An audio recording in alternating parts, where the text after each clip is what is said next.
Hallelujah! It's time for the show with no name on Vaughn Radio, and get ready for liftoff. 9, 8, Here we go, 7, folks. Here 6, we go. 5, 4, 3, come on, 2, 1. 0. Here we go. Ignition. Come on. Liftoff. 30 minutes after the hour. And we're off.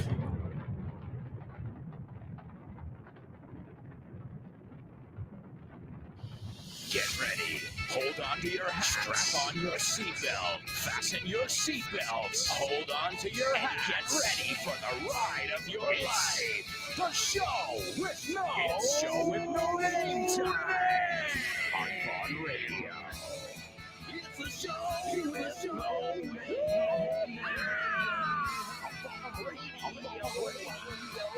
It's the show. Let's go.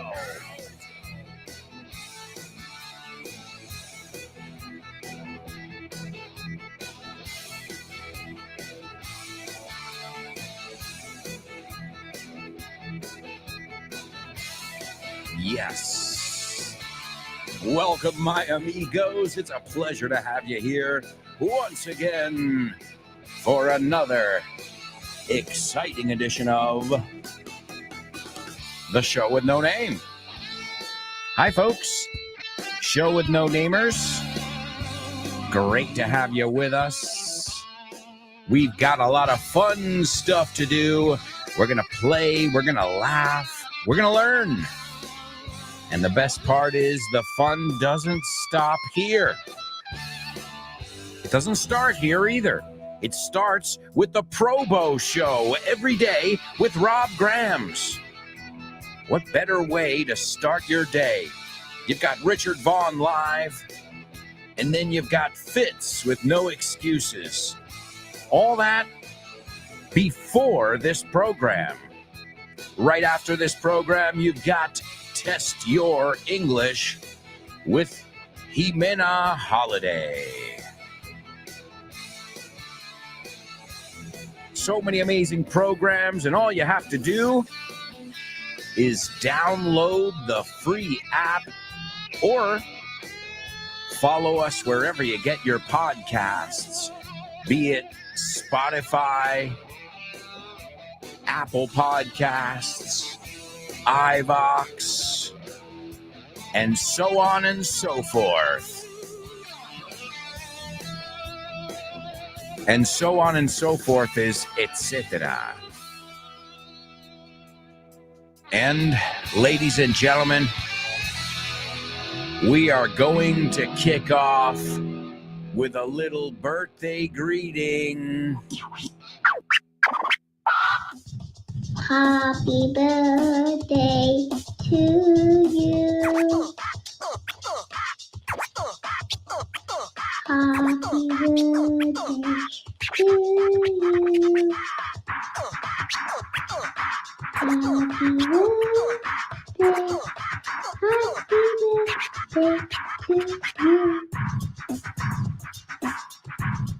We love you, we love you. Happy birthday, Laura. It's Laura's birthday, and we wish you many happy returns, Laura. May you have a wonderful day, a magical day.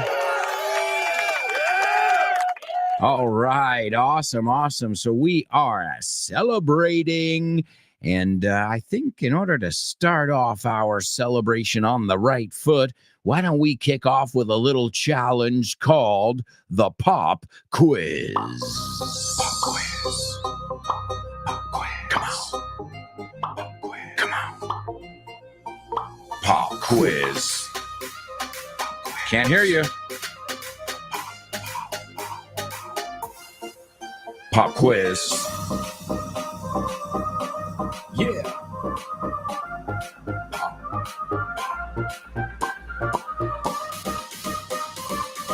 All right, let's go. Pop Quiz. Pop Quiz. Pop Quiz. Pop Quiz. Pop quiz.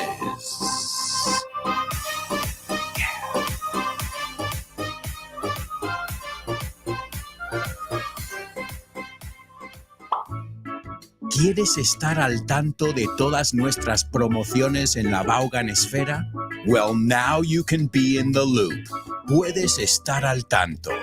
Puedes enterarte de ofertas, novedades y eventos.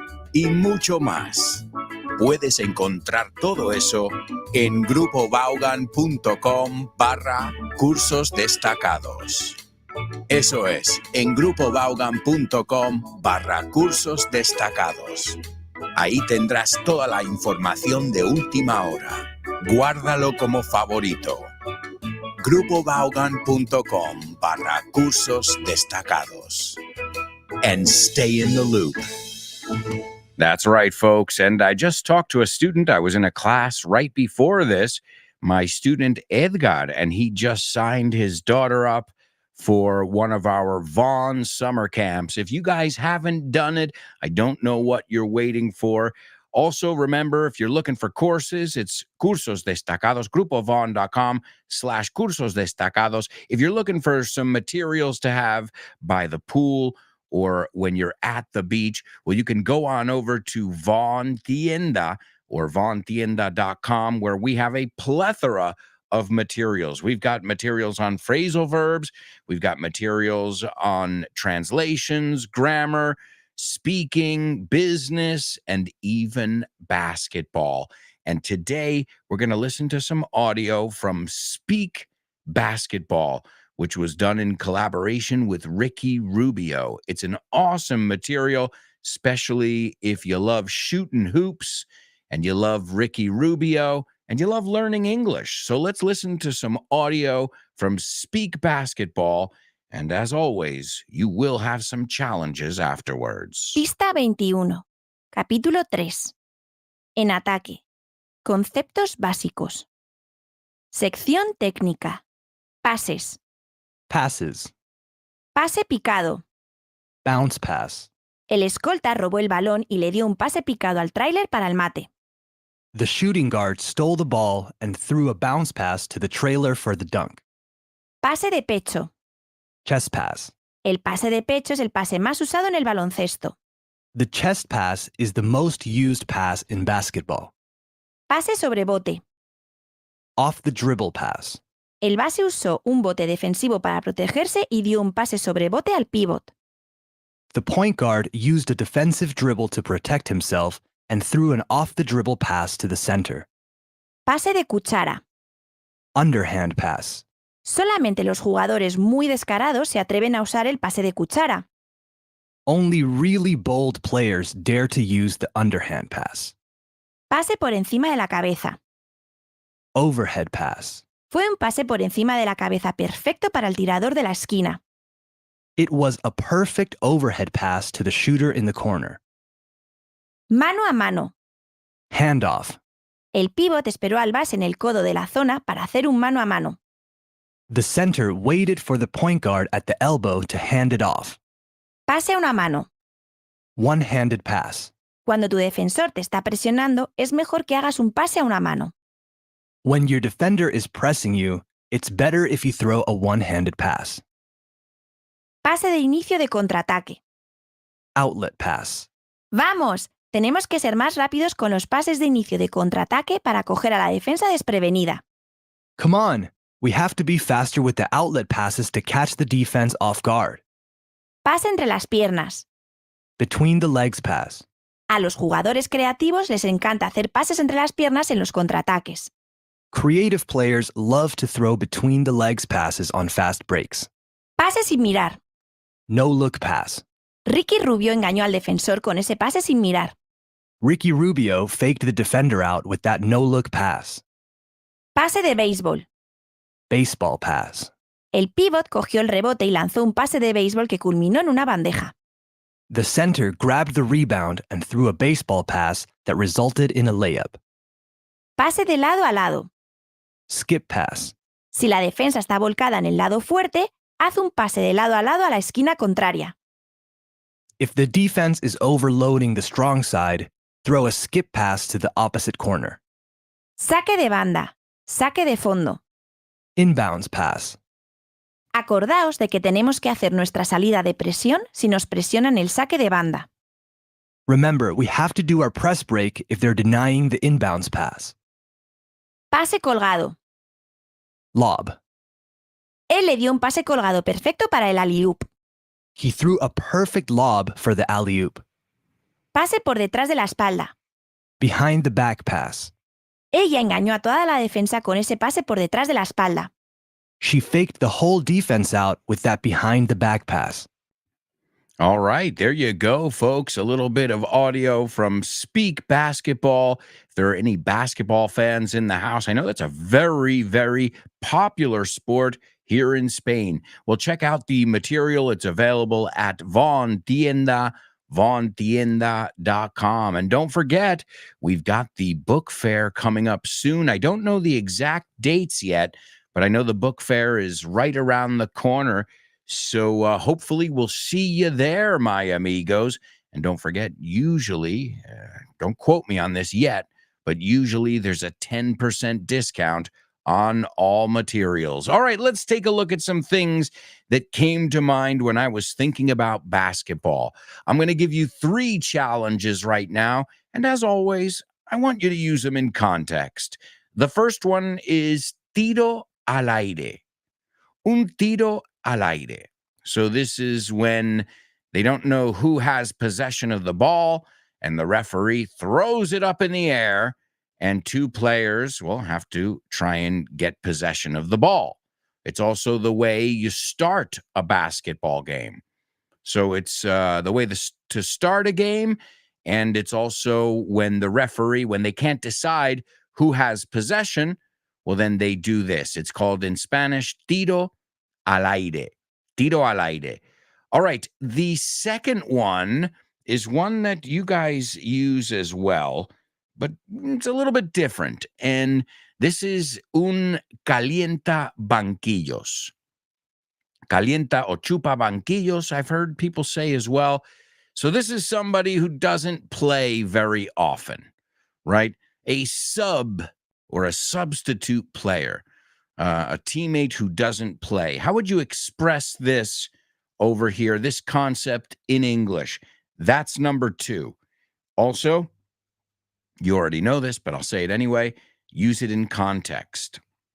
Maybe you can even think of a player, a basketball player, who is always chupando banquillo. Is that how you say it, or am I making that up? Me suena eso. I know un chupón, you know how we say that? We say a ball hog. A hog es un cerdo. And to hog something is to monopolizarlo. So if you're a ball hog, you're always hogging the ball. You don't share it with the other players. You're not a team player. And as with everything, guys, many idiomatic expressions come from not just basketball, but from baseball and other sports.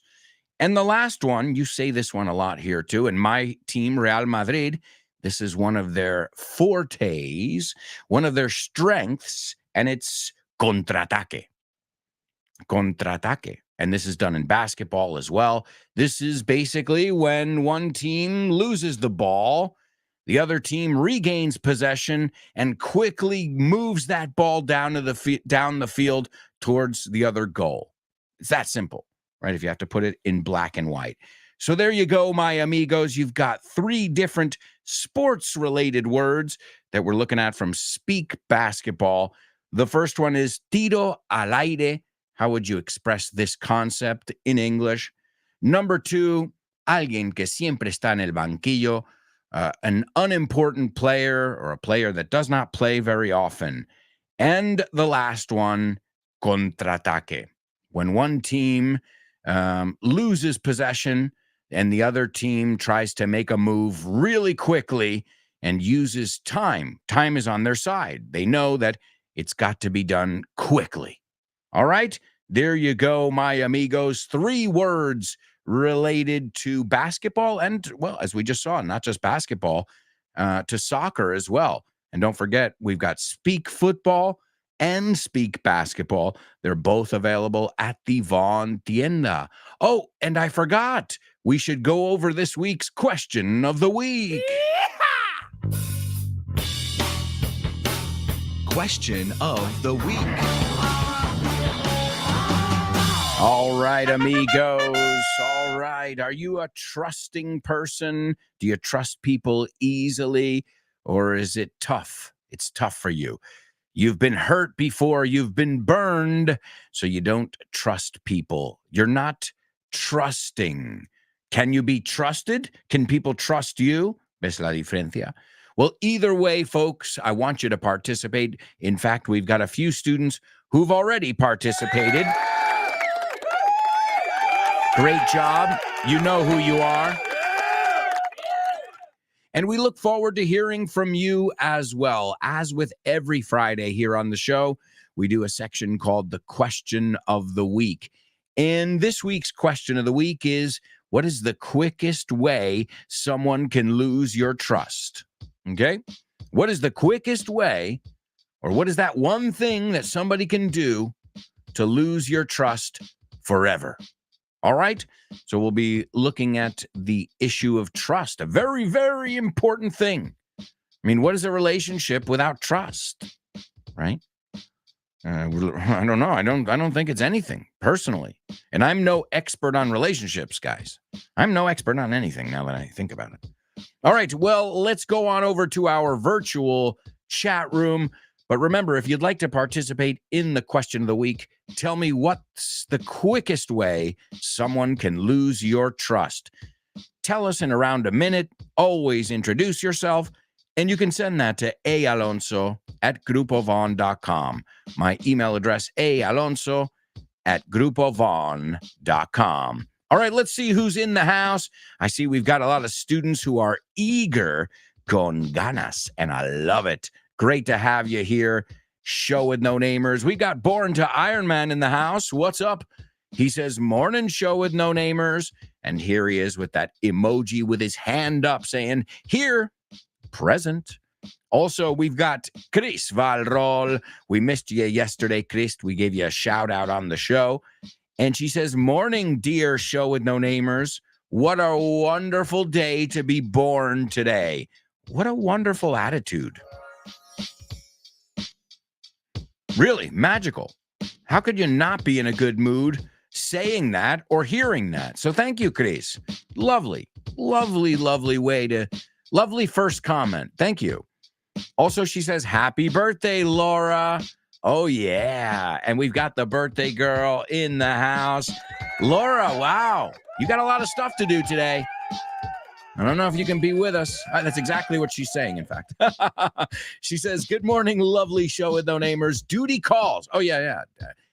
When I get birthday messages, I answer like 3 days later. And I don't get a lot because I don't have my birthday on social media. So you either know it or not. So I get you. She says, good morning, lovely show with no namers. Duty calls. And I won't be able to stick around today, but I wanted to spend a little bit of my birthday with all of you. Have a great show and a wonderful day today. You too, Laura.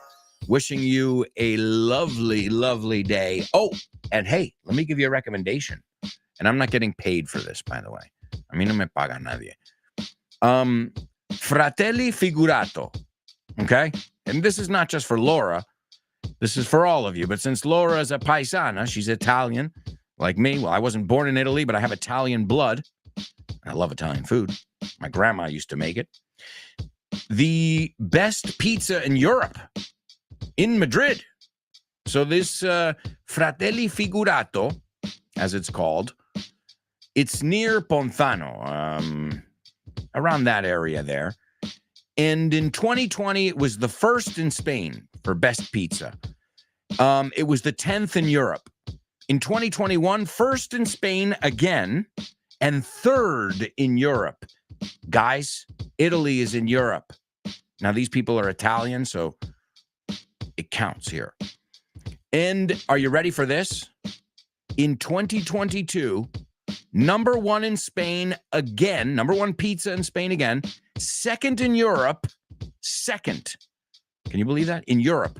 And 12th worldwide. And it's here in Madrid. And the pizza's really good, actually. And the service was good. Now, you have to make a reservation. We didn't, because we're geeties. We eat at 8 o'clock. So as long as we were out before the dinner rush, we were good. But it's called, let me check the name again. I forgot the name here. It's called, I've got it in my Instagram, if not, Fratelli Figurato. Delicious, delicious pizza. And it's the real Napolitano kind, with the sweet tomatoes, the Marzano, I think they're called. And the crust is right. It's perfect. Oh, delicious. Lovely ingredients. See, here I go talking about food again. Anyway, happy birthday, Laura. Hope you have a wonderful day, and thanks for stopping by. You're also getting a lot of greetings from your fellow students. Born to Iron Man says, happy many returns, lovely Laura. Pink Mouse DJ says the same thing. Happy birthday, Laura. Turani as well. Good morning, everyone. Good morning to you, Turani. And also, happy birthday, Laura. Laura, you didn't think we were going to forget, did you? I mean, I've got it here in my calendar. And once you're in my calendar, that's it. You are in there. So excellent stuff, my amigos.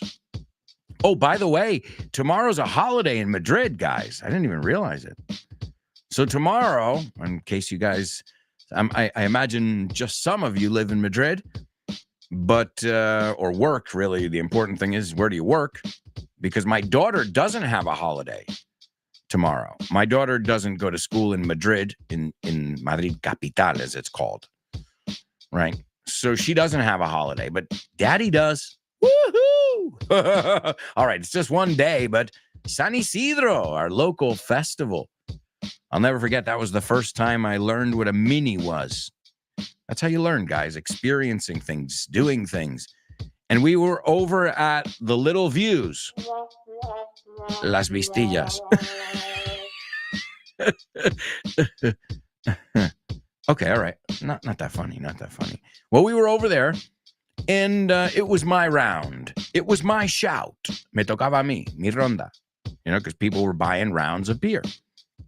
So I went up to the stand over there, and I said, yeah, dame dos cervezas grandes, por favor. And she said, minis. I said, no, don't come at me with that shit. I want the big one. And she's like, sí, los minis. I'm like, yeah, no. I want big beers. And then she pulls up the cup and she goes, los minis. I'm like, that's a mini? I go, you do see the irony, right? Okay, am I going crazy? Am I drunk right now, or what's going on? And then I thought of the American sizes. Have you guys ever been to like an American movie theater, un cine, or a McDonald's or one of these? Let's put it this way. Let me see if I say this right. Your large is our small.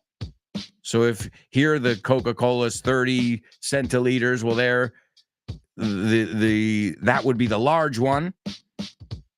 You get what I'm saying. I'm confusing myself here. But everything's like supersized, pun intended. All right, amigos, let's see who's participating in our pop quiz. Anybody? Ooh, nobody knows. I know yesterday we had a lot of participation when we were talking about bikes. So we've got a lot of cyclists, but not a lot of ballers. You know that word? Well, a baller is a basketball player. It comes from a baller, right? Like this, but it's become synonymous with somebody with a lot of money. Oh, what are you, a baller? Get this, a baller? And again, if you think about it, they make a lot of money in the NBA. Let's see. Define baller. Baller, a person or device that makes or forms something into balls. All right. Really? A player of a ball game, especially a talented basketball player. Yeah, but also, look, aquí, esta es la. So what, you think you're a baller? Si yo te digo a ti, what do you think, you're a baller? Quiere decir a successful person who has or earns a lot of money and lives a lavish, flashy, or extravagant lifestyle. And I don't like P. Diddy, especially now that we found out he's a weirdo. P. Diddy, you know him? But he's got a song, and I can't remember the name, but he goes, so what you want to do? You want to be ballers, shot callers, brawlers. Kind of a cool song, but as I said, not a big fan of Diddy, as they call him. Now the question is, Diddy? Diddy? Eso es también como se dice, did he? Did he touch Justin Bieber inappropriately? I don't know. I don't even want to know. I think that's the perfect time to go to a commercial break. We'll be right back. Stick around.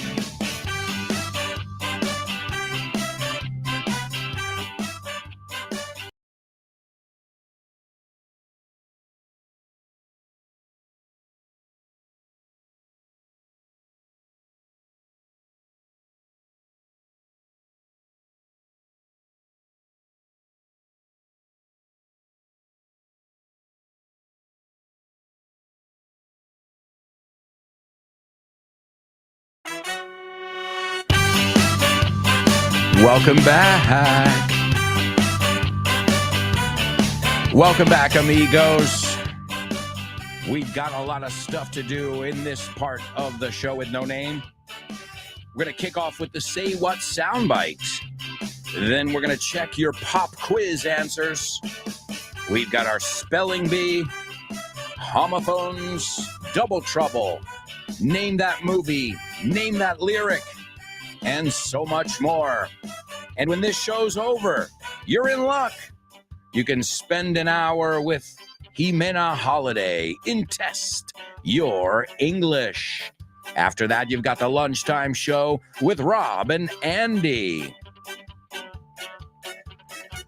Then you can learn to speak up, hablar más alto, más claro, with Ruby. Then you can get random with Jules Linares. Have a salad with Dave Boys. Or some drive time with Kyle Miller. Have a cocktail after a long day with Chris Frank in Frankly Speaking. Also, we've got Jessica Fernandez. She's back on the weekends with the Hour to Empower. So many amazing shows here on Vaughn Radio. Download the app and learn English on the go. Say what? What?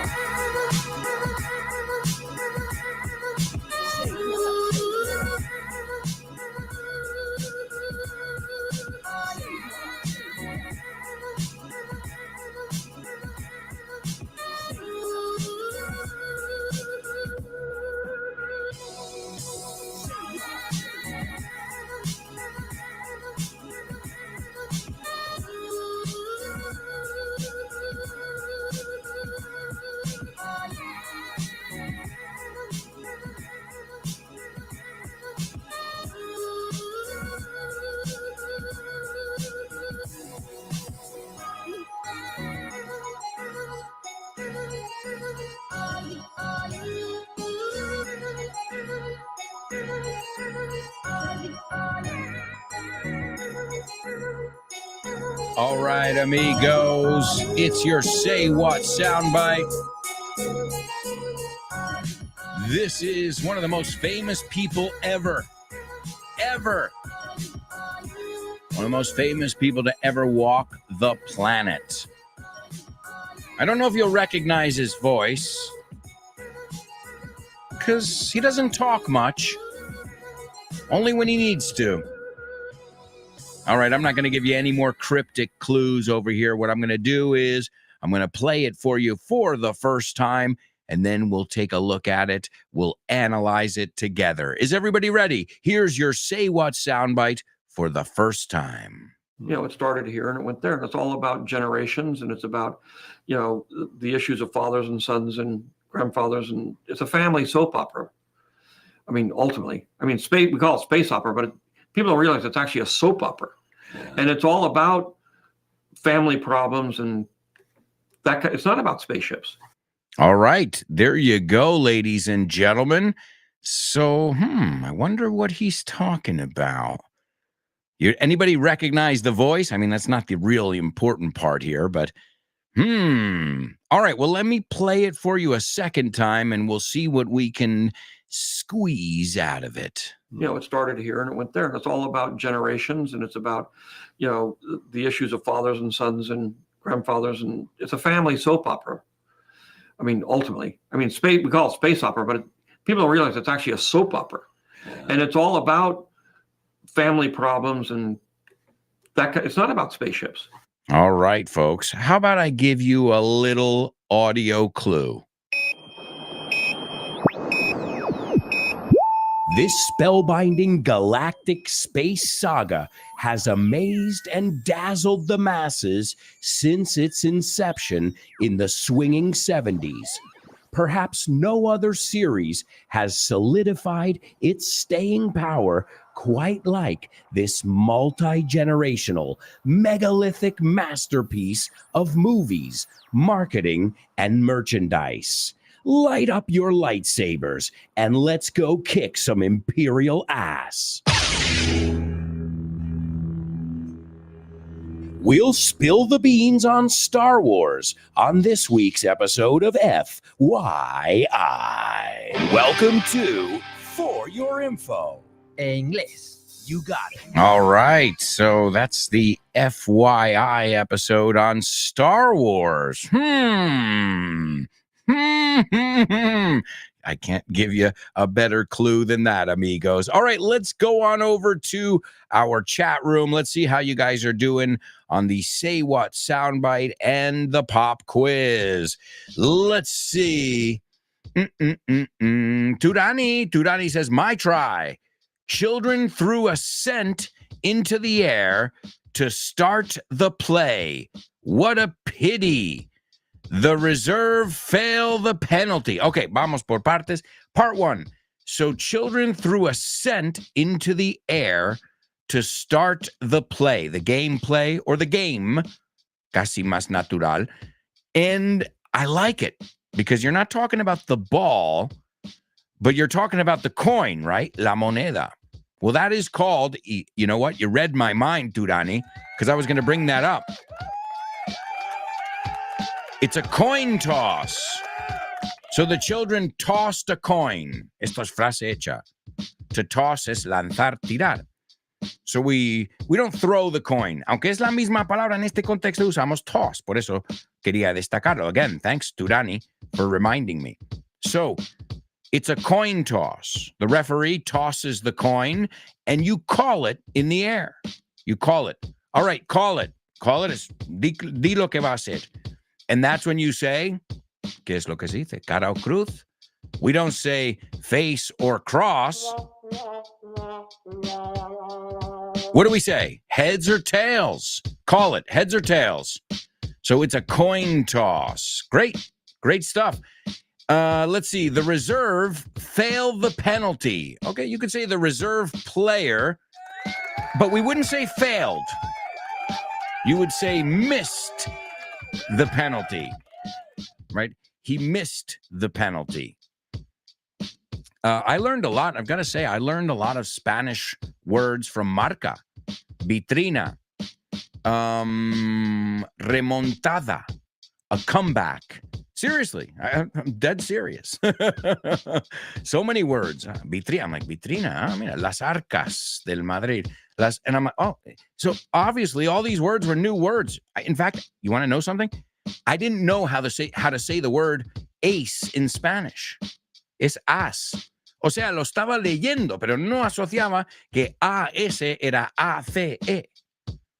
You see what I mean? So even the name of it, marca, score in English. You can even learn from the titles. If you want to learn, you can learn anywhere. And the most important thing is I was interested in what I was reading. So that made me want to learn. That's the key, guys. That's the secret. So the reserve missed the penalty. All right, and the last one. The game was amazing. Our team made a magnificent counterattack in the nick of time. Great. A counterattack. I'll take it. I'll take it. All right. So, let's see if we've got anybody else participating in the pop quiz before we move on to our Say What soundbite. Let's see. Chris says, I don't know the first one. Well, the first one was really a jump ball, porque yo me refería a cómo empiezan el partido, lanzando y cuando hay una duda en la posesión. It's called a jump ball, right? Piénsalo, los dos saltan, lanza la pelota. So no se habla del lanzamiento de la pelota, sino que los jugadores tienen que saltar a por la pelota. See el enfoque, the approach. You just got to look at it from a different angle, really. So, a coin toss. Vamos a repasar. To toss a coin toss. Esto es lanzar la moneda. Heads or tails, cara o cruz. Okay. A jump ball es específicamente de baloncesto. Okay, a jump ball. So great. Let's see. The two guys were always warming the bench. Nice. They were always warming the bench. And the noun is they're bench warmers. O sea, en una palabra, lo ponemos junto. People who warm the bench are bench warmers. Excellent job, Chris Valrol. And the last one, they did a fast break and it worked. Excellent. A fast break. It's not breakfast. ¿Te has dado cuenta que es el breakfast al revés? So, he didn't have breakfast, but he had a fast break. Hombre, eso podría ser un tricky double trouble. Great, a fast break. Piensa, rompen el juego. ¿Y qué dije en la definición? Que tienes que atacar, pero la idea es rápido, ¿no? Los tienes que pillar. You got to catch them off guard. Pillarles desprevenidos, you know? So it's a fast lightning kind of attack. So it's a good way to remember it. It's a fast break. They break away, ¿no? Se libran, se escapan rápidamente de la situación because before they were defending. It's a fast break. Now you're playing offense. All right, let's see. Born to Iron Man says, sorry, basketball is not my cup of tea. I'm going to learn new vocabulary. Well, as I just said, a fast break is not just used in basketball.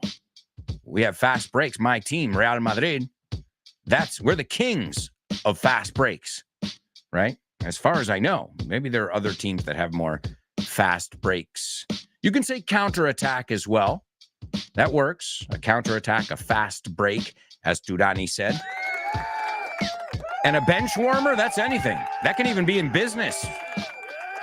So don't think these are just basketball. They're related to basketball, but they can be taken off the court, out of the arena, and be used in the business sense, as many of them, you know? Well, guys, right now it's a toss-up. ¿Te sabes esta? It's a toss-up. Well, we just looked at a coin toss. A toss-up is estamos indecisos entre uno y el otro. It's a toss-up between option A and option B. So there's another usage of that has nothing to do with basketball at all. So it's great. Yeah, it's the right attitude, Born to Iron Man. I'm going to learn new vocabulary. You're not a bench warmer. You're a team player, buddy. And we know it. All right. Anybody else have something to say about those basketball/business expressions? All right. So a jump ball, específicamente en baloncesto, a coin toss or to toss a coin is used in sports. Also used, when you play the game when you're a kid, heads or tails. And the other one that I think is really important to write down, because that's a totally native. It's a toss-up. No? It's a toss-up. No, lo lanzamos al aire, estamos entre las dos. It's a toss-up. All right? The second one, we can use it like Chris did as a verb. He's always warming the bench, or he's a bench warmer. And then we said a counterattack or a fast break. Wonderful job. Now we're speaking basketball. All right, Chris Valrol's got something to say about our Say What soundbite. Let's see what she heard. She says, I heard an American actor or director whose voice I don't recognize.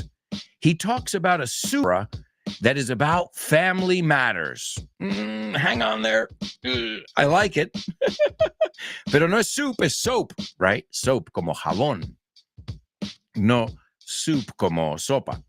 But I like it. A soup opera sounds delicious. See, I'm talking about food again. Hey, that was your fault, Chris. You started saying soup and I got hungry.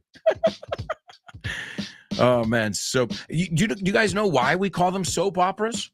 Well, the original sponsors of these shows were Procter and Gamble and these kind of soap and home products. So they became known as soap operas. So, yeah, well, Chris, spot on.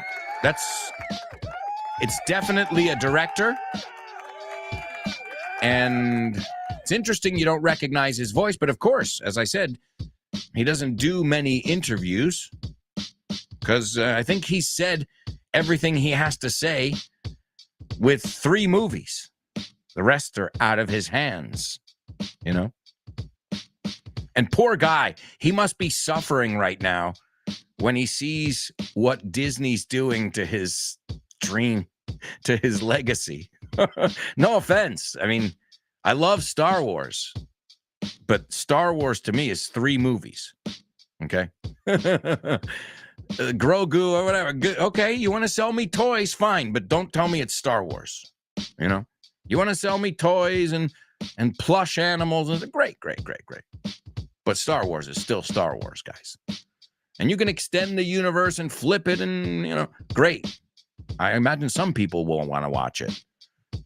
And I know this for a fact. A lot of people, a lot of hardcore, because I'm not even a hardcore Star Wars fans, but a lot of hardcore Star Wars fans have like written to Disney. I mean, they've done change.orgs. They're doing anything to be like, Disney, please leave Star Wars alone. In Disney's defense, I have to say I enjoyed Hyperspace Mountain. But I know what they did. They didn't fool me. No me engañaron.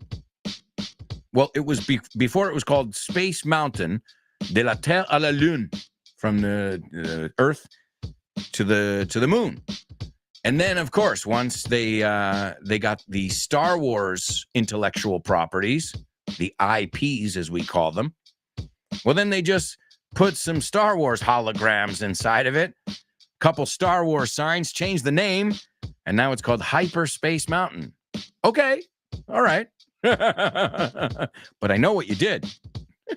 You just rethemed it a little bit cheaply, right? So that seems like the way these days. Star Wars has lost a lot of its luster, and many people are blaming Disney for just using it as a way to make money, which I don't think it's bringing in a lot of money. As far as I know, Disney's last few movies have been flops at the box office. All right, well, folks, anybody else have something to say about our Say What sound bites?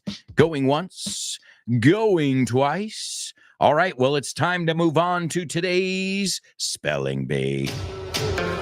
Spelling Bee. Spelling Bee. Spelling Bee.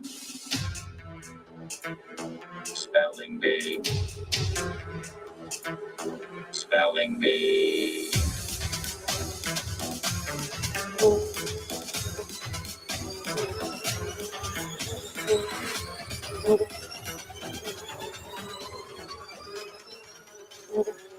All right, amigos, welcome to our Spelling Bee here on the show with no name. And as always, the Spelling Bee is probably one of the more challenging sections here on the show every day. But I have faith in you guys. I know you guys will be able to figure it out. The first round is hellish, as you know. So hold on to your hats. Let's capitalize the first letter of every word. And here we go. The first one is WILLIAM space CLARK. The second one is CAMP space DUBROOK. OIS. The third one is MERIWETHER space LEWIS. The fourth one is ST period space CHARLES comma space MISSOURI. The fifth one is LEWIS space ampersand space CLARK space EXPEDITION. And the sixth one, the last one, CORPS space DISCOVERY. Do you know about Vaughn groups? Well, I'm going to tell you all about them. They are group English classes that you can do via video conference or in person. And the good news is you can start whenever you want. And you can keep the same timetable, teacher, and classmates throughout the whole course. And the best part, there's no strings attached. Sin compromiso.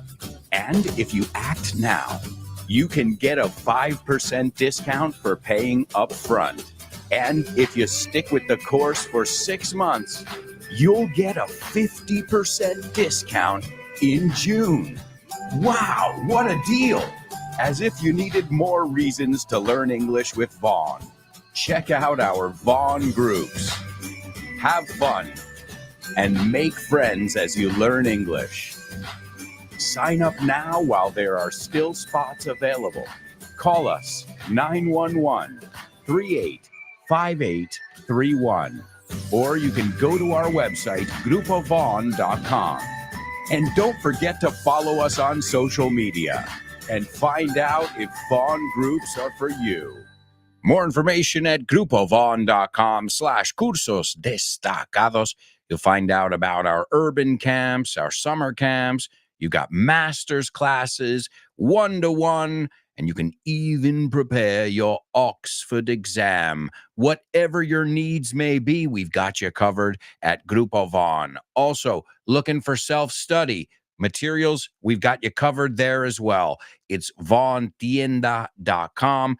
And in fact, I just got what's up from Kike talking about the book fair. So hopefully soon I'll be able to give you guys a date or two that I'll be there signing This Book Is the Shit, my latest book, and, well, my other 4 books as well. And if you've got the books and you haven't got a signature on them, a John Hancock, as we call it, will bring the book with you, and I'd be glad to sign it. If you don't have the book, well, that's a great time to pick up a copy of my latest book or any of my books, or who cares? I don't mind. Buy the translation booklet. I'll sign it for you. I've done that many, many times at the book fair. You know, like somebody's like, oh, I already have all your books signed, Alberto, but I'm going to get this new material that Ximena put out, and Ximena's not here, so could you sign it for me? And I'm sure, of course I will. Or the translation book. And what I usually do in that case is, well, what I do in every case, whether it's my book or not, is just wish you some encouragement, you know, and say, hey, enjoy the book, make the most of it, you know, something like that. And that's just something to get you maybe even a little more excited about it, because I know it. I've got a lot of albums, for example. I've got about 200 albums, but I've got 2 albums that have signatures from the band members, and those are extra special. You see what I mean? Like those I take extra special care of, because it's not about the value of, oh, now it's going to be worth millions one day. No, not that value. It's the intrinsic value, the value it has. Like, wow, you know, it was written for me. It was dedicated to me. And now the ball's in my court. Hey, there's another sports expression. I think in that aspect, they mean a tennis court instead of a basketball court. Pero se dice igual, a court. And for soccer, it's called a field or a pitch. In baseball, it's called a field. We don't call it a pitch. We call it a pitch is lanzar la pelota. But field, a football field, football, cuando digo football, I mean NFL.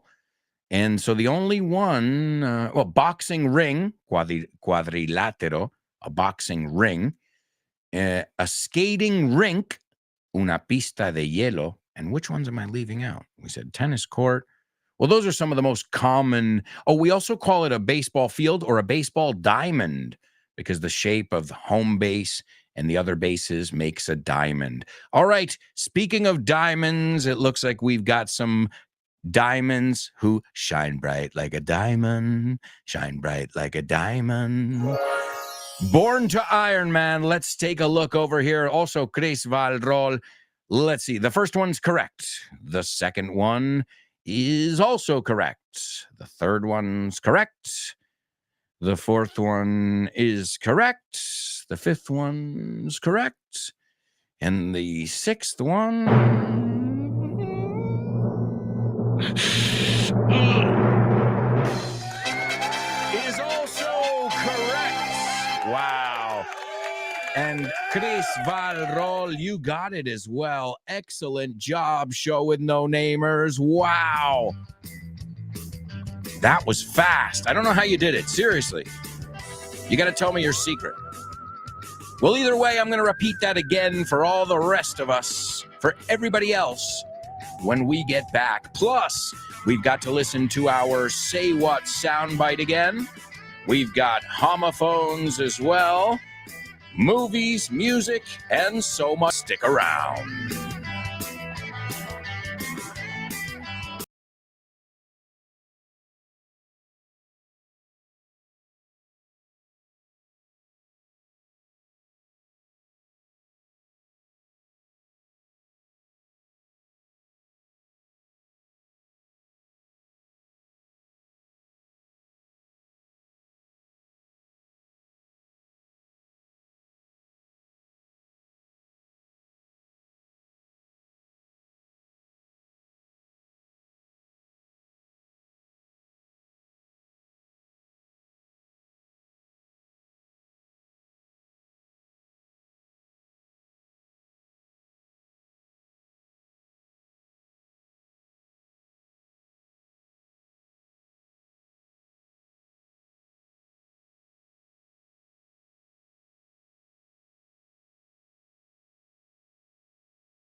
Hello, amigos. Welcome back.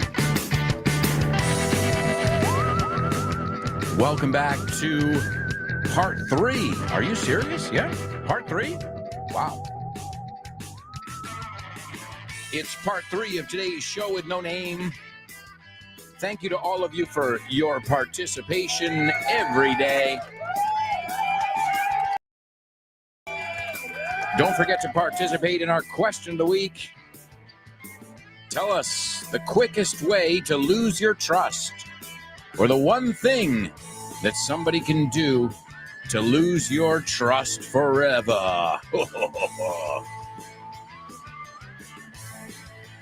All right.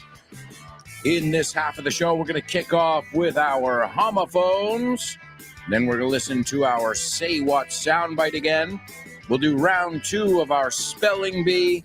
And we've got to go to one of my favorite places, the movies. Hey, I went to the movies last week. Seriously. I hadn't been in a long time. And you know what I went to see? Garfield. Yeah, I know. I like Garfield too. But I don't like Santiago Segura Garfield. Sorry, no offense. You know. My daughter enjoyed it, though, and that's the important part. I like Garfield, though, don't get me wrong. He loves lasagna, and he hates Mondays, like me. He's a fat cat, like me. He likes to complain, like me. I never realized how much I identify with Garfield. All right, folks, it's time for Homophones on the show with no name. Homophones on the show with no name. It's homophones time, cause homophones rhyme. They sound the same on the show with no name. The show with no name.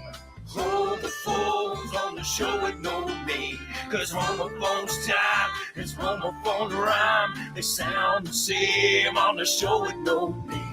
The show with no name. The show with no name. The show with no name. Show with no name. All right, amigos, let's take a look at our homophones or not. You're going to tell me. First, I want to know what the words are, and then I want to know if they sound exactly the same or not, and if they are indistinguishable, like the word night. Did I just say noche or caballero? I don't know, because I didn't think about it. Or if I say the word bee, did I just say the name bee? Remember yesterday we looked at B. Arthur, Bea? Did I say bee like that animal? You know, zzz. Or did I just say the letter B? Which one was I referring to? I don't know. That's because they're homophones, and without context, you won't know. So the first word is el espacio. You say el espacio. There's a little thing where we disagree because we don't say the, we just say espacio, sin artículo definido. So if you said, Elon Musk is going to, not to the, me explico, sin el the. So espacio. También es espacio como no tengo espacio en mi oficina. Okay, so it's got more than just one meaning. Espacio en blanco, espacio entre los dientes. So again, it's a very, very rich word. It's not just, Star Wars, like, that kind of stuff. All right, and the second word is the third person of esterilizar. Nunca me sale esa. Esterilizar o castrar. Now, usually when we're talking about a male animal, un macho, a dog, for example, let's use a dog, you would say to neuter the dog, to cut off its balls, translation. I think that's what they do. But if it's a female dog, then you would do this. If you do this, again, I'm not giving my opinion here. Esterilizar o castrar hembra, animal, hembra. But I want it in third person. Entonces sería el veterinario esteriliza las perras o las gatas or whatever. You know, you can use the example there that you want. But it's third person, o sea que va a acabar con una S. Okay? Siempre en tercera persona en presente. It ends with an S. All right, first word, espacio, not el espacio. Second word, la tercera persona de, lo voy a decir bien, otra vez. Esterilizar. Why are there some words that just don't come out? Castrar. Al animal, hembra. All right, my amigos, see if you know these words and if they sound exactly the same or not. Also, let me give you the Say What soundbite for the third time. Jot down what you hear. It started here and it went there. And it's all about generations, and it's about, the issues of fathers and sons and grandfathers, and it's a family soap opera. I mean, ultimately, space, we call it space opera, but people don't realize it's actually a soap opera. And it's all about family problems and it's not about spaceships.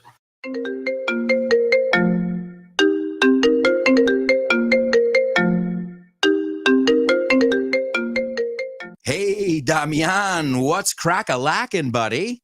Hey, Alberto, I was planning to do some sports this week. What about playing baseball? Ooh, baseball. I love it. But I'm not sure yet. Can we touch base next week? Touch base. Estamos en contacto, ¿no? Hablamos en algún momento. Yeah, okay. Let's touch base. Okay, what about basketball? Do you want to play basketball? Oh, man, I love basketball. It's one of my favorite sports. But I don't know if I can this weekend because I've already got plans. Oh, man, that's the way the ball bounces. That's the way the ball bounces. Así están las cosas, ¿no? Así bota la pelota. Así bota la pelota. That's the way the ball bounces. I love that expression. Okay, what about tennis? Do you want to play tennis? Well, I love tennis, but I'm not really a good player. If you don't mind playing with a novice, the ball's in your court, buddy. La bola está en mi campo, ¿eh? La pelota está en mi tejado. All right. Do you want to play some soccer? Sure, I'd love to play some soccer or football, as you call it. What time do we kick off? Perfect. We're kicking off at 9. Are you available? Sure, but I might have to play some golf before with some friends. It's par for the course. It's par for the course. Es lo normal, ¿no? Es lo normalito, lo que se hace. Mm-hmm. Okay, what about billiards? Do you like playing billiards? Yeah, but right now I'm behind the 8 ball. I'm behind the 8 ball. Estás detrás de la bola 8, como que llevas las de perder. Yeah, wow, a lot of idiomatic expressions here. Muy buenas expresiones. Si es que ha sido a gusto aprender inglés con un profe como Alberto y un poquito de creatividad, tienes This Book is the Shit. El mejor libro para aprender inglés que te has echado a la cara in your life. Píllatelo, vas a disfrutar mogollón de dibujos para que lo aprendas todo fácil, con conexiones lógicas y divertidas. Es la manera más sencilla y más divertida de aprender inglés. No te la pierdas. Damián, you're such a good sport. Te enrollas. You can pick up your copy of This Book is the Shit at Vaughantienda.com. It's the shit. Or at the book fair. If you can wait, you can pick it up at the book fair and you get a little discount and I'll sign it for you. All right, let's take a look at our homophones and see what we've got. The first person to participate is Chris Valrol. She says the correct words, great. And she says they are homophones, I'd say. But I didn't know the second word. You know what? I had a hunch, Chris. I had a feeling that people would not know the second word. But that's good. That means we're learning new words. We're looking up words that we didn't know. Wonderful. And now we're going to learn how to pronounce them as well. And hopefully it's not a word. Well, if you're a vet, then that's a word you will use pretty often, right? Or if you have a lot of pets. But, well, just good to be familiar with the word. And as always, we're going to take a look at any intricacies as well. Let's see. Turani says, I think and sound alike. Well, Turani, I can't judge it correctly because the second one debería llevar una S. Entonces, directamente, the two you have there don't sound alike, right? Definitely not. Porque uno acaba con sonido S y el otro es spay, right? So, tenemos que poner, because if you're going to participate, you got to put the right word, because then I don't know if you're, you get what I'm saying? I don't know if you're comparing, if we're talking about the same thing, right? So, Chris, that's correct. Turani, you have to add an S to the second word, if that's what you mean. Again, I can't read minds, folks, but I will try and help you wherever I can. All right, well, let me say both of these words. The first word is space. Space. It rhymes with race. They always talk about the Cold War. They talked about the space race. Okay, great. So space. Are you saying it with me? All right, now the second word is spay, but we're going to look at it in tercera persona, as we said. So I told him I don't want to spay my dog. She's fine. No quiero esterilizarla. Uf, dificilísimo esa palabra. But the vet said that he spays dogs every day, and it's not a big deal. He says, though, the dog needs some space when he spays them. The dog needs space when he spays them. Let me say him again. The dog needs space, espacio, when the vet spays them. They are not homophones. Hey, but now you know. Now you know. Let's look at some rhyming words. That's the best way to clear it up. So the first word, say these aloud with me, folks. Space, race, lace, mace. Mace es este spray a los ojos si hay un violador, or shh, like a pepper spray. Mace, okay? Face, case, right? These are all words that rhyme with space. The second word, space, zzz. Space. I love the sun's rays. Yes, and we have to think of all the different ways that he spays the sun rays. See? So that's a zzz sound at the end.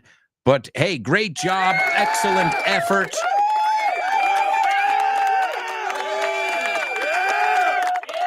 And as I said, usually when we're talking about a male animal, they say to neuter the animal, neuter. And if it's a female animal, they say to spay. So I remember when we used to go by the vet near my house, it says, we do neutering and spaying, right? So it's neuter and spay. And if you add an S, it sounds more like Lay's potato chips. He's in a daze. And the other one is a puro S, space, lace, mace, race. All right, folks, it's time for round 2 of today's Spelling Bee. We've already got some winners in round 1. Born to Iron Man and Chris Valrol. Wonderful job. Let's see if we've got anybody else who can figure them out. I'm going to go slowly, not slowly, but I'm going to go at a very fair pace. Hey, wait, pace rhymes with space as well. All right, here we go, my amigos. The first one is WILLIAM space CLARK. Okay, the second one is CAMP space DUBOIS.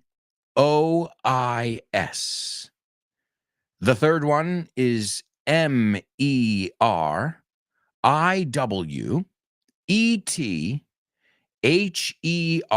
space LEWIS. The fourth one is ST period space CHARLES, comma, space MISSOURI.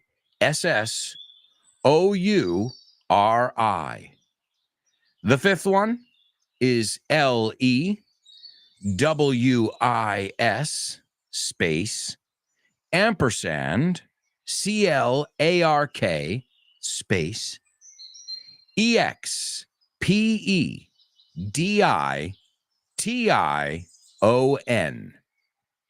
And the last one, CORPS space DISCOVERY. There you go, my amigos. And today we are venturing out into nature. That's right. Today, in the year 1804, William Clark, along with 42 other men, departed from Camp Dubois, and they joined the Meriwether Lewis group in St. Charles, Missouri. And this marked the beginning. You recognize those last names? William Clark departed with 42 men from a place called Camp Dubois to join another guy named Meriwether Lewis in St. Charles, Missouri. This was the beginning of, did anybody fill in the blank? The Lewis and Clark Expedition. And the Lewis and Clark expedition is probably one of the most famous explorers in my country, or group of explorers. And they were literally sent to discover the West, to open up new frontiers. And it wasn't easy. In fact, there were deaths, there was illness, as with, going where no man has gone before, that's what happens. So the Lewis and Clark expedition, also known as AKA the Corps of Discovery expedition. That was our last one in the spelling bee, the Corps of Discovery. And what they needed to do there was open up the West. It was a newly acquired area of the United States after what was the Louisiana Purchase. And basically, it was a select group of Army and civilian volunteers, and their commander was a guy named Captain Meriwether Lewis and his second lieutenant and friend, William Clark. And Camp Dubois is in Illinois. Okay, Illinois, la S es muda. It's not Illinois, sino Illinois. Noi, N-O-Y is how it sounds. And this was in 1804, as I said. Then the group got together and they decided to trek, aventurarse, moverse, to trek up the Missouri River. And this crossed the continental divide of the Americas. They eventually reached the Pacific Ocean in 1805. But they did a lot of other expeditions as well. And these guys, when you think about the early days of the United States and westward expansion, it wouldn't have been possible if it hadn't been for these explorers who, again, went where no man had gone before. And very interesting because what happened was the Louisiana Purchase. This made the United States, I'm convinced, what it is today. Let's see if I can get how much. $15 million per square mile. And we got, are you ready for this? 2,140,000 square kilometers of middle America, which is modern day Arkansas. Esa es otra que no se pronuncia como se ve. So we've got Illinois. We've got Arkansas, que no es Arkansas. We've got Oklahoma. That's fácil. Bueno, la H se pronuncia en inglés. Oklahoma. You've got Louisiana. Louisiana is where New Orleans is. You've got Missouri. I've never been to Missouri, and I don't think I'm ever going to be going there. No offense, Missourians. Kansas, which the only thing I think of when I think of Kansas is, anybody think about the Wizard of Oz? When they think about Kansas, that's all I think about. I can't think of anything else. I keep thinking of Toto and Dorothy and the Wicked Witch of the West. Let's see, Colorado, which a shout out to my niece, Candela. She's in Colorado right now, enjoying a year in the United States. What an experience. Then we've got Iowa, Nebraska, South Dakota, part of North Dakota, Montana, which is beautiful, they say, Wyoming, These are some really beautiful states. And, well, finally, we got it. Now, the Kingdom of France controlled the Louisiana territory from 1682 until it was ceded to Spain in 1762. So, yeah, you guys owned everything south of it.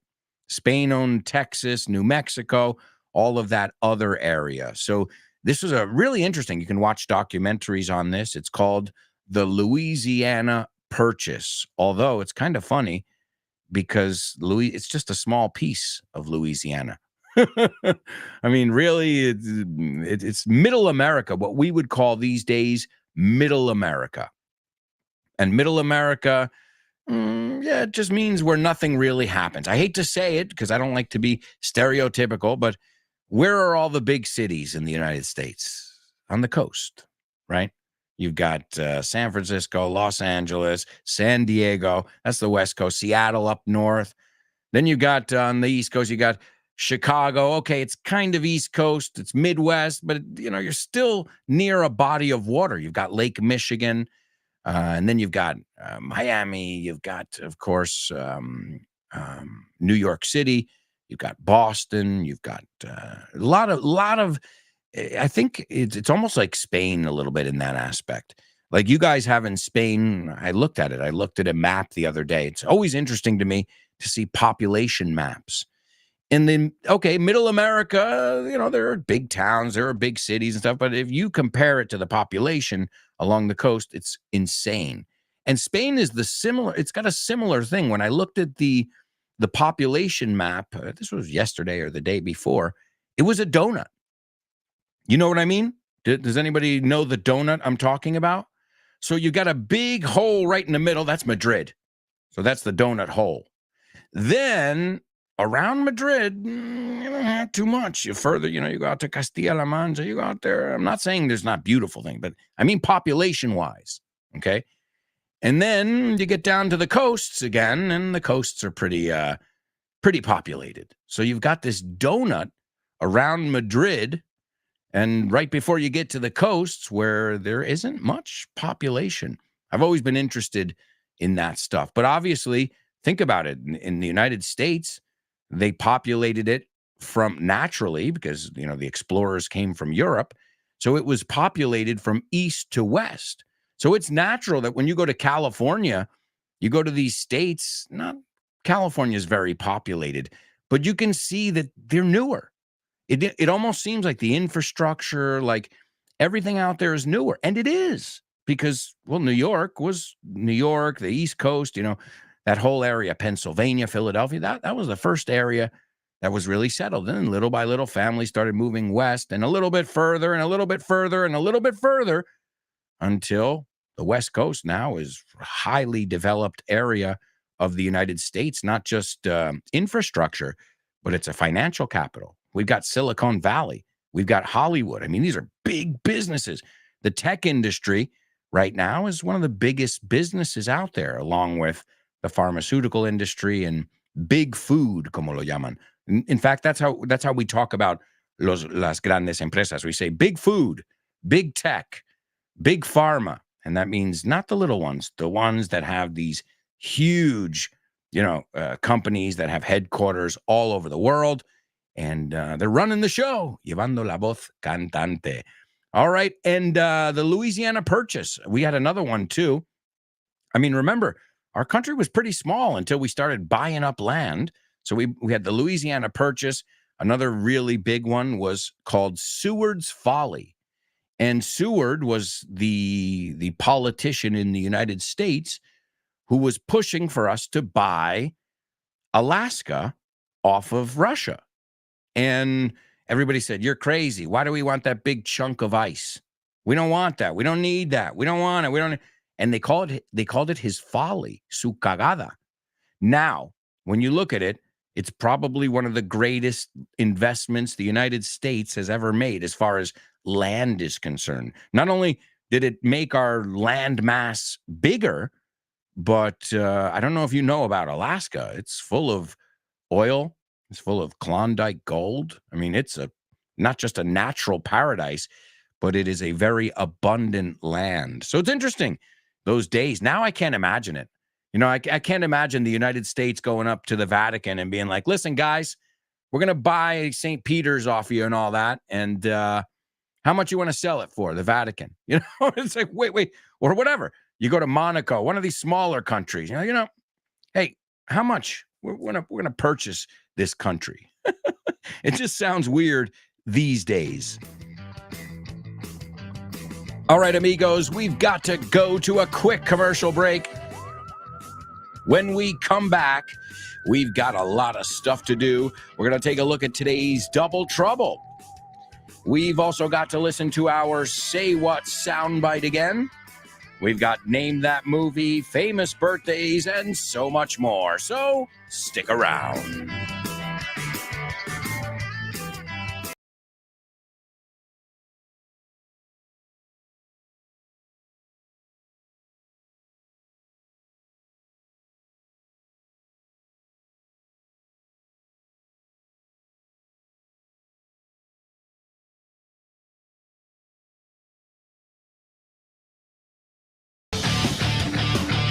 Hey, amigos, welcome back. Welcome back to part 4. Jeez.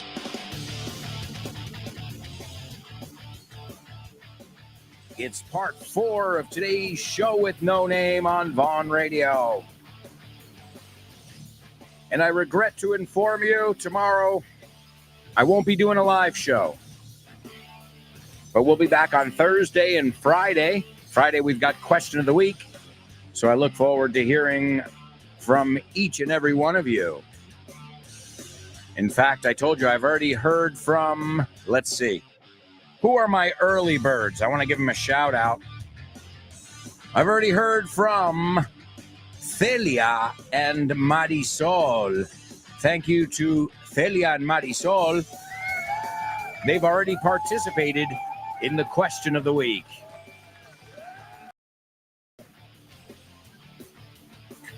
What are you waiting for, amigos? Participate, and this way you can practice your English speaking every week with a different topic, a different question. Speaking of a different topic, don't forget you've also got FYI for your English, my weekly podcast where you can learn about a different topic. Last week we tackled Trump. This week we're going to tackle talent. Exciting. All these things are designed to not just teach you English, but to get you excited about it. Are you excited? Are you psyched? Are you stoked? Are you pumped? Cool, then let's do today's double trouble. Double trouble, baby. Yeah, you know what time it is. Give it up. Double trouble. I said double trouble. Double trouble. I said double trouble. All right, amigos, this is a double trouble I warned you about. Now, what do I mean there? Well, I warned you about it because we looked at this word and then I wrote it down. And I told you guys, if I write it down, that means that you are going to see it and you will get it if you were paying attention, of course, right? So here we go. Let's see if you remember it. Let's see if you were paying attention. Le dije que no hablara sin cesar de zánganos. Le dije que no hablara sin cesar, sin parar, de zánganos. Were you paying attention that day? Let's see. Born to Iron Man says, well, strange, but not unreal. The U.S. claimed Cuba and Spain didn't accept. So Louisiana was transferred to the U.S. by France because Napoleon needed a huge amount of dough to finance his war in Europe. I'll take your word for it. It's been so long. Been so long since I studied that, but I remember something about that. But thank you. Thanks for the history tip over there. All right, double trouble then. Le dije que no hablara sin cesar, sin parar de zánganos. That's your double trouble. I'm also going to give you your Say What soundbite here for the fourth and final time. You know, it started here and it went there. And it's all about generations, and it's about, you know, the issues of fathers and sons and grandfathers, and it's a family soap opera. I mean, ultimately, I mean, we call it space opera, but people don't realize it's actually a soap opera, and it's all about family problems and that. It's not about spaceships. Listen carefully. Can you hear that? No. Listen closer. I'm not talking about the birds chirping.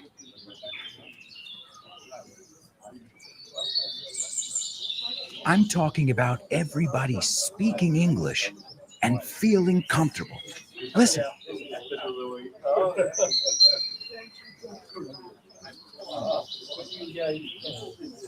This is what it's like at Vaughn Town, a peaceful place where you can really learn English and lose your inhibitions.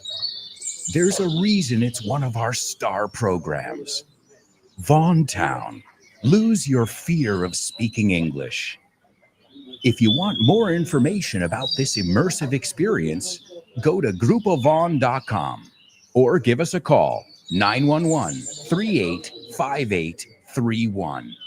Lose your fear of speaking English and express yourself with clarity at Vaughn Town. Careful, guys. Don't get stung. Don't get stung. Hay unos zánganos por aquí. All right. Well, folks, just in case you forgot, there is an FYI episode on bees. And it's the bee's knees. The bee's knees, la leche. Well, seriously, bees are essential creatures. I know a lot of us fear bees. And we talk about all kinds of, so we talk about, you know, the queen bee. We talk about the drones, which we're going to look at right now. And of course, we talk about wasps. Oh man, those are scary. White Anglo-Saxon Protestants. Man, you got to be careful with wasps. What? All right, that could have been a double trouble too. And it might be in the future. Wasp es avispa. But if you write wasp in capital letters, you're talking about blanco anglosajón y protestante, o sea, blanquísimo, right? He comes from a wasp family. O es avispa o viene de una familia blanco anglosajona y protestante. So wasp. Did you know that one? Yep, that's right. But that's not the word we're looking for here today. We're looking for the word drone, which if you look at these little flying machines that are everywhere now, well, what do they look like? They look like drones. So it would be logical that they would be called drones, right? Yeah, because bees, drones. I like it. I think it's a good name, but I don't want to drone on about it. Ooh, there it is. Let's see. Chris Valrol, the first one to take a stab at it. And she says, I told him not to drone about drones. You're just missing on, Chris. But it's great. Now, all of you know, because Chris made an effort, because Chris tried, all of you know that you have to say to drone on about something. So, si metes el on, lo tenemos perfecto. I told him not to drone on about drones. Le dije que no siguiera hablando sin parar sobre los zánganos. To drone on about something. Write an example. Again, you don't have to use this example. It's a little bit absurd, but it's the idea with this example is so you remember it. You you put it in some kind of context. But then it's up to you to put it in your notebook and say, the teacher was droning on about the Lewis and Clark expedition, not exposition. Okay, to drone on. I'm sure you all know people who drone on about things. And you know what? I'm starting to drone on a bit now in today's Double Trouble. So why don't we move on to the movies? Name that movie.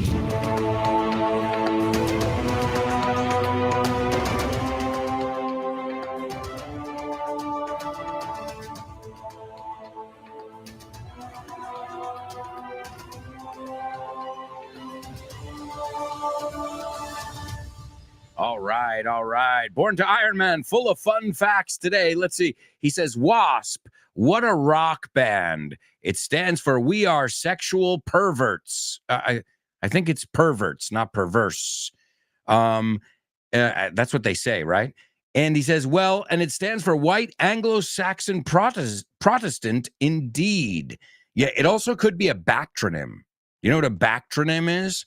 When you take a word and you give it a meaning. So Adidas, you guys know what Adidas is? Obviously Adi Dassler. It's the name of the guy who created it, Adi Dassler. But why is it called? I mean, what does it stand for? Nothing, we just said, but not to Americans, not to Korn. Speaking of other rock bands, all day I dream about sex. All day I dream about sex. All day I dream about sex, yes, all day. I dream about sex, and all day I dream about sex, yes, all day. Great song. To dream about sex. But Adidas doesn't really mean that. That's just the meaning we gave it. I'm sure you guys have similar things in Spanish. Let's see. Chris Valrol nailing the Say What soundbite. Great job, Chris Valrol. And we'll take a look at that in just a little bit. Let's see. Turani says, is it correct to say to drone on and on to emphasize? Yeah, sure. Yeah. It's like he kept going on and on and on and on and on. He kept droning on and on. Yeah, absolutely. Good question. All right, folks, we are going to the movies. Let's see what we've got in today's Name That Movie.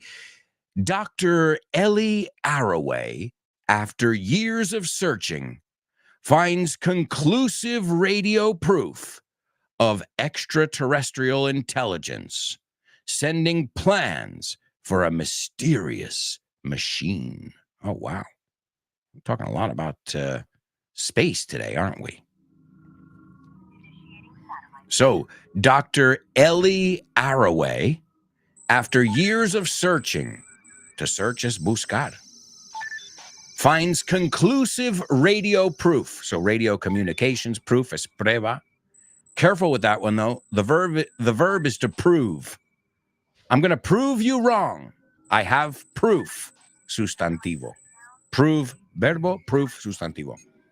So finds conclusive radio proof of extraterrestrial intelligence, sending plans for a mysterious machine. All right, let's see, folks. We've got our movie queen, Chris Valrol. We've made contact. Yes, the movie is called Contact, and it's a movie that came out, what year did it come out? In 1997. It's directed by Robert Zemeckis. Does that name ring a bell? Robert Zemeckis. Back to the Future? Hello? Are you kidding me? Forrest Gump? Well, this is another one he did, Contact. And look at this. I'm looking at Back to the Future right now on IMDb, and Forrest Gump. Back to the Future has an 8.5. And Forrest Gump has an 8.8. And he wrote Back to the Future, and he directed Forrest Gump. And he produced Contact. Wow, the guy's awesome. He's awesome. I love this guy. All right, so let's take a look at the scene. A panel member, un miembro del panel, el comité, says, Dr. Arroway, you come to us with no evidence, no record, no artifacts. Only a story that, to put it mildly, it's a great expression, to put it mildly, por decirlo de forma suave, credibility. It strains, esfuerza la credibilidad. Over $500 billion was spent. Dozens of lives were lost. Dozens, docenas. Are you really going to sit there and tell us we should just take this all? No, aceptarlo todo. On faith, por pura fe.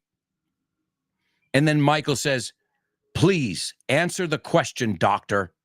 And Ellie says, is it possible that it didn't happen? Yes. As a scientist, I must concede that. I must volunteer that. And then Michael says, wait a minute. Let me get this straight. Apúntate esa. Vamos a ver si me entero aquí bien. Let me get this straight. You admit that you have absolutely no physical evidence to back up your story. She says, yes. Michael says, you admit that you very well may have hallucinated this whole thing. She answers, yes.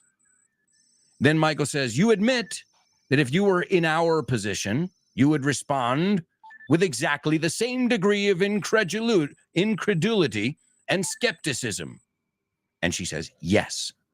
And Michael, standing angrily, de forma enfadada, says, then why don't you simply withdraw your testimony? No? To withdraw, quitar, sacar tu testimonio, and concede that this journey to the center of the galaxy, in fact, never took place. Nunca tuvo lugar. And then Ellie says, because I can't. I had an experience. I can prove it. Otra vez, prove, verbo, proof, sustantivo. I can't explain it, but everything you know that I know as a human being, everything that I am tells me that it was real. I was given something wonderful, something that changed me forever, a vision. A vision of the universe that tells us undeniably, no, que no lo puedes negar, how tiny, minúsculo, and insignificant, and how rare and precious we all are. A vision that tells us that we belong to something that is greater than ourselves, that we are not, that none of us are alone. I wish I could share that. I wish that everyone, if only for one moment, could feel that awe, ese asombro, and humility and hope. But that continues to be my wish. So there you go, folks. The movie is Contact. Great movie. If you haven't seen it, obviously, watch it in English. All right, folks, it's time for Famous Birthday Trivia.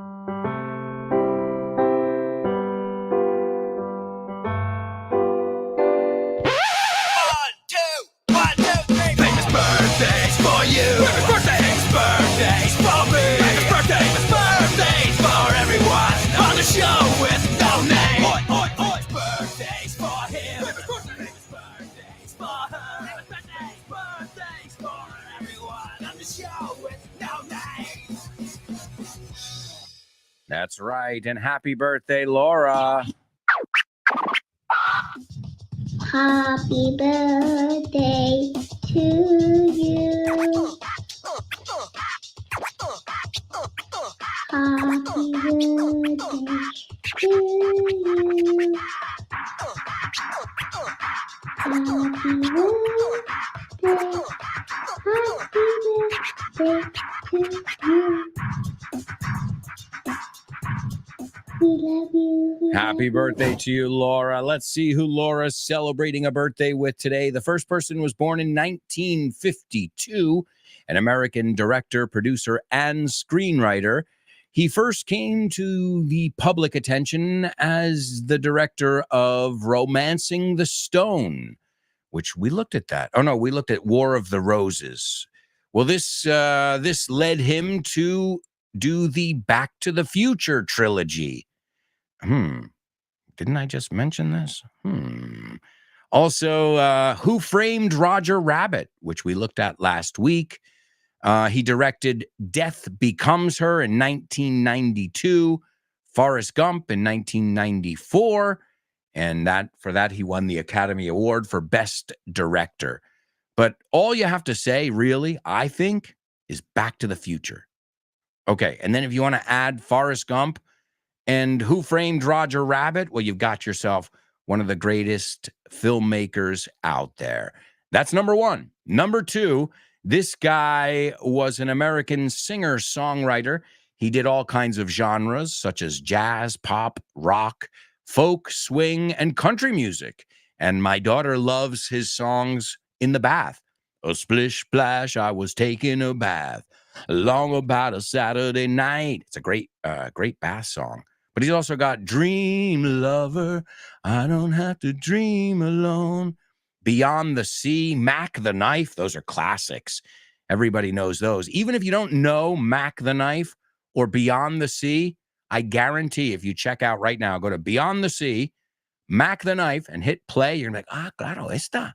It's been in movies as well.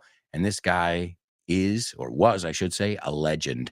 And speaking of legends, this guy's a living legend, American director, producer, and screenwriter, the founder of his last name film. I'll just say two words, two IPs, Star Wars, Indiana Jones. Need I say more? Star Wars, Indiana Jones. They came from his mind. So, I've got to be honest, there's always this, oh yeah, this guy or Spielberg. I know my answer. Sorry. Yeah, because you know why? Spielberg has got a lot of movies I don't like. Where I'm like, it's all right. And this guy, I think I love everything he's done. Except sell Star Wars. But he needed the money, I guess. He had his payday, as we say. All right, let's see. We've got a winner. It's Chris Valrol. Happy birthday to Laura, Robert Zemeckis, Bobby Darin, and George Lucas. And that'll bring us to our Say What soundbite. This is George Lucas talking about how they ruined Star Wars. Yeah. He's talking about how it wasn't supposed to be this big thing with all these characters and extended universes. He said it was really a story about family. That's why it worked. It was a story about family problems. The space thing was just filler. So a lot of people say, oh, it's about space. No, it's not. It's about family. And that's the director telling you, the writer. So he goes, it started here and it went there. So it's about legacy. Lo que viene a decir es, empezó aquí y luego se pasó aquí, to his father, a legacy. And he goes, and that's all, generations. And it's about the issues of fathers and sons and grandfathers. Va sobre generaciones, passing the torch. He says it's a family soap opera. Ultimately, he says we call it a space opera, but people don't realize, and I think he means Disney, that it's actually a soap opera. It's all about family problems that it's not about spaceships. So that's crazy. George Lucas telling you, if you think Star Wars is about space and spaceships, you're wrong. Fascinating, huh? Let's listen to birthday boy George Lucas. It started here and it went there. It's all about generations, and it's about, the issues of fathers and sons and grandfathers, and it's a family soap opera. Ultimately, space, we call it space opera, but people don't realize it's actually a soap opera. Yeah. And it's all about family problems and that. It's not about spaceships. Hi, hello, Alberto. I think the song is... No? Sorry, bye. Name that lyric, name that lyric, name that lyric, name that lyric only on the show with no name, the show with no name, the show with no name. Name that lyric only on the show with no name, the show with no name, the show with no name. It's name that lyric only on the show with no name. That's right, amigos. It's Name That Lyric, and great job once again. Fantastic job, Show with No Namers. Whether you're joining us live here every day in the chat or you're participating later on, I appreciate you. Thank you so much I know we all don't have too much time in our lives and we're running around. So just the fact that you decide to spend some time with me and my crazy mind every day, learning and laughing, I really appreciate that. It's magical. And happy birthday again to Laura. We can't say it enough. I know I say it on behalf of everybody. All right, let's take a look. The song is Beyond the Sea. Beyond the Sea, Más allá del mar. I told you to look it up. Well, you don't have to. I've got it here. It's by birthday boy Bobby Darin, and it goes somewhere beyond the sea. You know, beyond. To infinity and beyond. Ahora lo sabes? Okay, más allá. Somewhere beyond the sea, somewhere waiting for me. My lover stands on golden sands and watches the ships that go sailing. Somewhere beyond the sea, she's there watching for me. If I could fly like birds on high, then straight to her arms I'd go sailing. It's a love song.